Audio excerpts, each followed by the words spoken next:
most painful case for him because it really goes to who he is and how he brands himself in the world.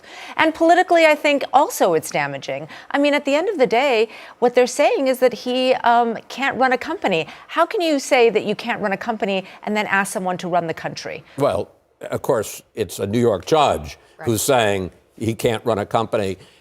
Kristen, it's a civil case, not a criminal case. He's got 4 of those, but no jail time with this ruling.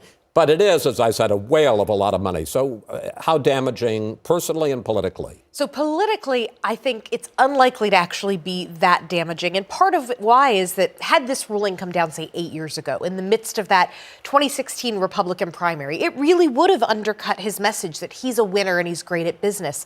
But that is so baked into the views, especially the views that Republican voters have of him, that this is not going to change anything about the Republican primary. And it frankly probably won't change a lot about the general election. But personally, because it is so much money, he has already been bleeding entities like the RNC dry to try to pay for his legal bills.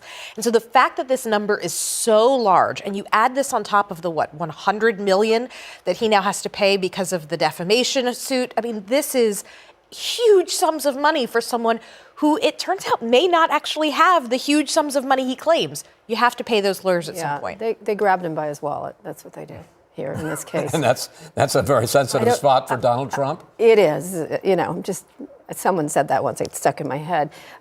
This is what's important here is whether he has the money, and he has. I interviewed Robbie Kaplan this morning, who won that $83.3 million She was the lawyer for E. Jean Carroll, and she was noting the money is where it